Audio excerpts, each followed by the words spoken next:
Hello everyone, and welcome back to English Time Daily. I'm so excited to have you here today for an episode that's all about adventure, exploration, and of course, communication. Are you planning a trip soon? Or maybe you just dream of traveling the world one day. Well, you've come to the right place.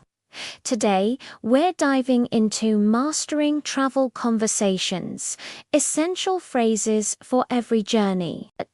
And stick around because later we'll get into some real talk about travel tips and tricks to help you navigate new cities like a pro. Let's start with the basics. The moment you land, you'll need to get from the airport to your hotel. Instead of just saying taxi, try something more polite and clear. You can approach the information desk and ask, "Excuse me, could you tell me where I can find the taxi stand? Or what's the best way to get to the city centre?"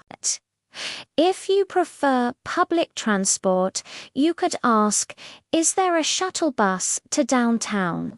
Or "Where can I buy a ticket for the train?" These phrases are simple, but they open up a helpful conversation and show you're making an effort. Now, you've arrived at your hotel. At the check-in desk, you can say, "Hello, I have a reservation under the name, your name." What if you have a special request? Don't be shy. You can ask, "Could I have a room with a view, please?" Or is it possible to get a quiet room away from the street? And don't forget to ask practical questions like, "What time is breakfast served?" And "Could you give me the Wi-Fi password, please?" These little interactions are your first steps to feeling comfortable in a new place. Once you're settled in, it's time to explore. But what happens when you get lost? It happens to the best of us. Instead of panicking, take a deep breath and use it as an opportunity to talk to a local vet. You can politely say, "Excuse me, I'm a little lost. Could you help me?" Then ask for directions clearly. "How do I get to the museum? Or is the train station far from here?" A great tip is to have a map or your phone ready to point to where you want to go. People are usually happy to help a friendly traveler. You could also ask for recommendations, like, "Can you recommend a good local restaurant nearby?" This is how you find those hidden gems that aren't in the guidebooks. Speaking of restaurants, ordering food can be a fun challenge.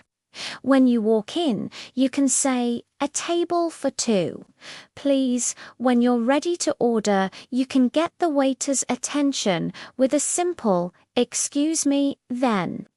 Use phrases like, "I'd like to have the chicken pasta," or "What do you recommend?" If you have allergies or dietary needs, it's crucial to communicate them. You can say, "I'm allergic to nuts." "Does this dish contain any, or do you have any vegetarian options?"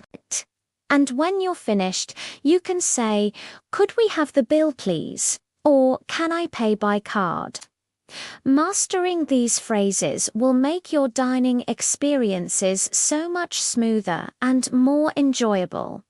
Shopping is another big part of travel.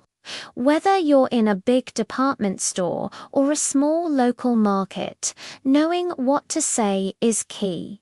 You can start with, "Excuse me, how much is this?" If you want to try something on, ask, "Do you have this in a larger size?" Or "Where are the fitting rooms?" In some cultures, bargaining is common in markets.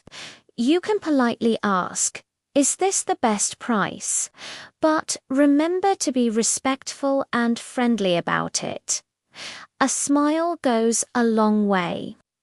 When you're ready to buy, you can say, "I'll take it," and ask, "Do you accept credit cards?" These phrases will make you feel like a confident shopper, no matter where you are in the world. Now, let's shift gears and talk about some real, practical tips for navigating new cities. My first and most important tip is to practice these phrases regularly. Do not wait until you're re-standing in front of the ticket counter to think of what to say. Practice at home, say them out loud, maybe even role play with a friend. The more you say them, the more natural they will feel. This builds confidence, and confidence is your best tool when speaking a new language. You'll find that when you're not stressed about finding the right words, you can focus more on the conversation and the person you're talking to. My second big tip is about cultural awareness. Learning the language is only half the battle. Understanding a bit about the local culture fosters respectful and enriching experiences. For example, in some cultures, it's polite to greet everyone when you enter a small shop. In others, tipping customs are very different. Do a little research before you go. A quick search online for cultural etiquette in country name can save you from awkward moments and show locals that you respect their way of life. This respect is often returned with warmth and kindness, leading to more meaningful interactions and a much richer travel experience. People appreciate it when you make an effort to understand their world. Here is a trick I swear by for getting comfortable in a new place quickly. As soon as you check in, drop your bags and just walk. Take a walk around the block where you're staying. Don't have a destination in mind. Just observe.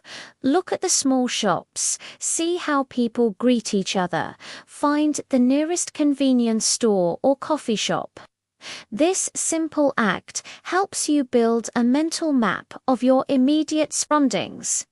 It makes the new, unfamiliar place feel a bit more like your own neighborhood. You'll gain local insights that no travel guide can give you, and it helps shake off that feeling of being a complete stranger. And while we're on the topic, let's talk about using travel guides and maps. I know we all have GPS on our phones, but don't underestimate the power of a good old-fashioned map or a well-researched digital guide. Before you head out for a big day of sightseeing, take a few minutes to look at the map. Pinpoint your key locations: the museum, the park, that restaurant you want to try. This helps you plan a logical route and makes your exploration more efficient. You won't waste time zigzagging across the city. Using a map also helps you discover other points of interest along your route. It gives you a better sense of the city's layout and empowers you to be a more independent and savvy traveler. Finally, always be open and flexible. Travel is full of surprises. A bus might be late, a museum might be closed, or it might start raining unexpectedly. Don't let these little things ruin your day. See them as part of the adventure. Maybe the closed museum leads you to discover a charming little art gallery next door. Maybe the rain forces you into a cozy cafe where you have the best coffee of your life and a wonderful chat with the barista. The ability to laugh and adapt is the ultimate travel skill. Your journey is your own unique story, and the unexpected moments are often the most memorable chapters. So there you have it. A toolkit of essential English phrases and practical tips to make your next trip amazing. Remember, every conversation is a chance to connect and learn. Embrace the challenge, be kind, and have an incredible time exploring our beautiful world. Thank you so much for joining me today on English Time Daily. I hope you found these tips helpful. If you did, please give this video a thumbs up, and do not forget to subscribe and hit that notification bell so you won't miss our next lesson. Safe travels, and see you next time.